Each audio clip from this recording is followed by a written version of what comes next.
नमस्कार दोस्तों।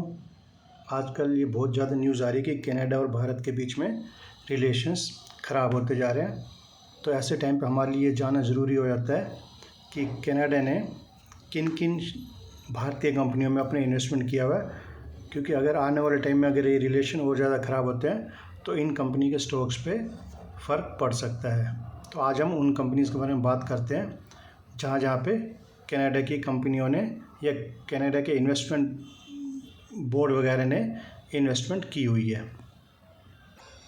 तो आज हम जो इस न्यूज़ के बारे में डिस्कशन करने जा रहे हैं उसका सोर्स है CNBC TV 18। यहाँ हम न्यूज़ में साफ साफ देख रहे हैं कि Indo Canadian relations hit a new low on Tuesday after Canada expelled A top Indian diplomat alleging foreign interference in the killing of Khalistan Tiger Force.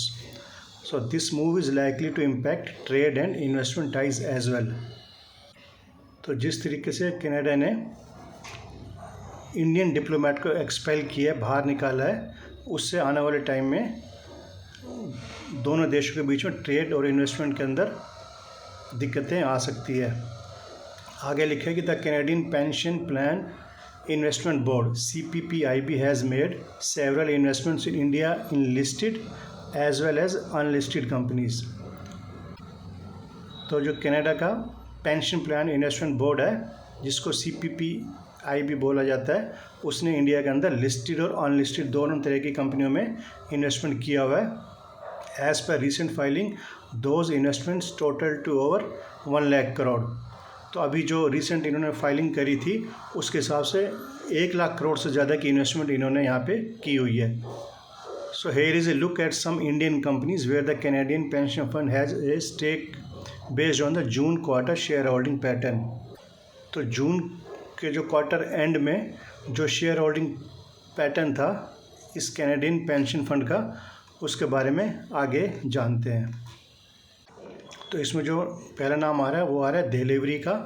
यहाँ पे लिखा हुआ है as of June quarter the Canadian pension fund held a 6% stake in the logistic platform which listed only last year based on Monday's closing price. That stake is valued at ₹1878 crore. तो June and के अंदर, June quarter के अंदर Canadian pension fund ने यहाँ पर जो stake किया हुआ है वो लगभग 1878 करोड़ रुपए का किया हुआ है। तो अगर दोनों देशों के संबंधों में और ज़्यादा दिक्कत आती है तो इस कंपनी के शेयरों में आने वाले टाइम में गिरावट आ सकती है।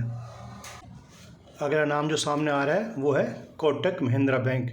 यहाँ पर लिखा है कि as per the Canadian pension fund website it had invested 1.15 billion Canadian dollars in the Uday Kotak led bank in 2015। मतलब 1.15 बिलियन कैनेडियन डॉलर का 2015 में इन्वेस्टमेंट किया था। और इस कंपनी में जो रीसेंट शेयर होल्डिंग डेटा आ रहा है वो स्टेक आ रहा है लगभग 2.68% का।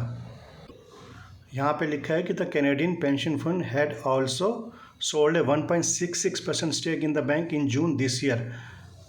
इस पेंशन फंड ने 1.66% स्टेक को बेच भी दिया था इस जून के अंदर, और रिमेनिंग स्टेक जो बच के आ रहा है वो लगभग 9,582 करोड़ रुपए का इस बैंक के अंदर आ रहा है, जो रीसेंट स्टेक इस पेंशन फंड का कोटक महिंद्रा बैंक के अंदर है। तो अगर आगे जाके रिलेशन और ज़्यादा ख़राब होते हैं तो इस बैंक के शेयर में भी दिक्कत आ सकती है।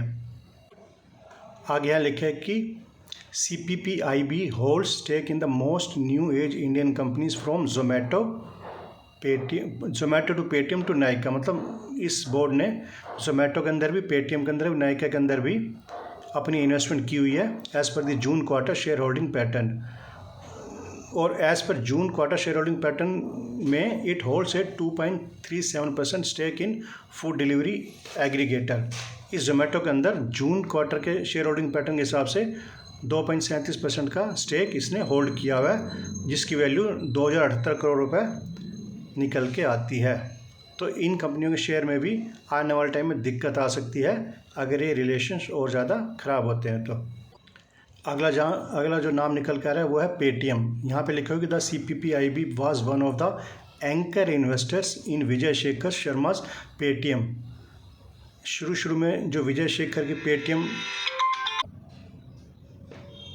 का आईपीओ जब आया था तो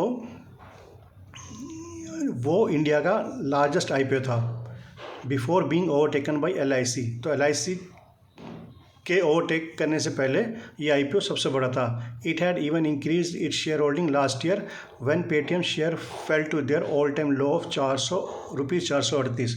यहाँ पे लिखा हुआ है कि सीपीपीआईबी ने अपना शेयर होल्डिंग और बढ़ा दिया था जब पेटीएम अपने लो पे चला गया था ₹438 तक। तो सीपीपीआईबी बोर्ड ने वहाँ पे भी उस टाइम भी पैसा इन्वेस्ट किया था। As of the June quarter share holding pattern the Canadian pension fund held a 1.76% stake in Paytm. तो जून के हिसाब से जो भी शेयर होल्डिंग पैटर्न आ रहा है पेटीएम का सीपीपीआईबी के लिए वो लगभग 1.76% स्टेक का आ रहा है, which as of Monday closing price is valued at 973 crore. जो कि इस मंडे को जो इसका क्लोजिंग प्राइस है उसके हिसाब से भी सीपीपीआईबी का पेटीएम में 973 करोड़ रुपए का इन्वेस्टमेंट शो कर रहा है। तो अगर ये दिक्कत आगे बढ़ती है तो पेटीएम के शेयरों में भी दिक्कत आ सकती है। अगला जो नाम निकल के आ रहा है वो आ रहा है Indus Towers, formerly known as Bharti Infratel, जिसको पहले भारती इंफ्राटेल नाम से भी जाना जाता था।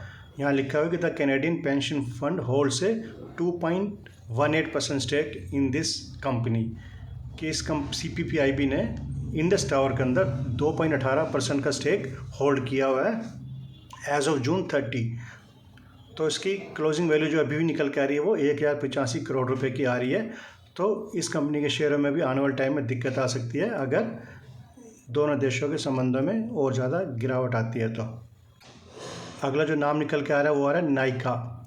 यहाँ पे लिखा हुआ है कि जिस तरीके से पेटीएम के अंदर इस कैनेडियन पेंशन फंड ने एंकर इन्वेस्टर की तरह इन्वेस्टमेंट किया था, सेम इस पेंशन फंड ने नाइका के अंदर भी शुरुआत में अच्छा सा इन्वेस्टमेंट किया था। यहाँ पे ये भी लिखा हुआ है कि it has also bought further shares in November 22 worth ₹300 crore. नवंबर 2022 के अंदर इस पेंशन फंड ने नाइका के 300 करोड़ रुपए के शेयरों की और ज़्यादा खरीदारी की थी जब इस शेयर के प्राइस में शार्प करेक्शन आया था। तो as of June 30 CPPIB own stake worth 1.47%। So June 30 के एंड तक इस पेंशन फंड का इस कंपनी में जो स्टेक है वो 1.47% निकल के आ रहा है, जिसका क्लोजिंग प्राइस लगभग 625 करोड़ रुपए बन रहा है। अगला जो नाम निकल के आ रहा है वो है विप्रो का। यहाँ पे लिखा हुआ है कि based on the most recent filing of the CPPIB in अगस्त के अंदर जो इन्होंने रीसेंट फाइलिंग करी है उसके हिसाब से इनका it own stake in Wipro's US listed share which is valued at $11.92 million. तो विप्रो के शेयर में भी आने वाले टाइम में दिक्कत हो सकती है अगर इन दोनों देशों के रिलेशंस में और ज़्यादा गड़बड़ होने की संभावना होती है। तो सेम विप्रो की तरह जो अगला नाम निकल के आ रहा है वो इन्फोसिस का। यहाँ पे साफ साफ लिखा हुआ है कि सीपीपीआईबी ने जो अभी रिसेंट फाइलिंग करी है उसके हिसाब से इन्फोसिस के शेयर्स में इनका लगभग 21.7 मिलियन होल्डिंग है इन्फोसिस के यूएस लिस्टेड शेयर्स के अंदर। तो आने वाले टाइम में इस कंपनी के शेयर्स पे भी असर देखने को मिल सकता है। अगला नाम जो आ रहा है वो आ रहा है आईसीआईसीआई बैंक का। तो यहाँ जो नाम निकल के आ रहा है आईसीआईसीआई बैंक का, वहाँ लिखा हुआ है कि the last US listed Indian stock in which CPPIB has stake in ICICI bank based on the latest filing. इस फंड का जो लेटेस्ट स्टेक निकल के आ रहा है वो लगभग $10 मिलियन का है।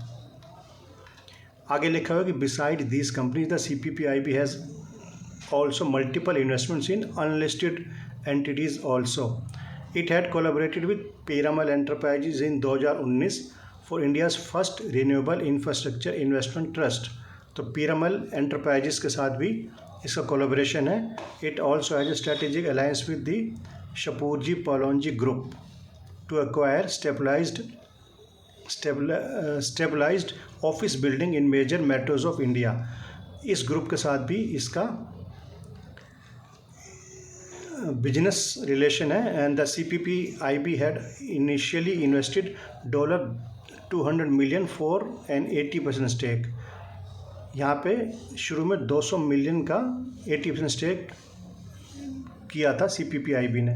It also has an alliance with L&T infrastructure development project with A commitment of $332 million. L&T infrastructure development project के साथ भी इसका $332 मिलियन के अलायंस है। तो आने वाले टाइम में इन सब शेयर से दिक्कत आ सकती है अगर इस फंड ने इन कंपनी से अपना पैसा निकालना शुरू कर दिया। तो इस सारी इन्फॉर्मेशन का सोर्स है CNBC TV 18। Thank you very much.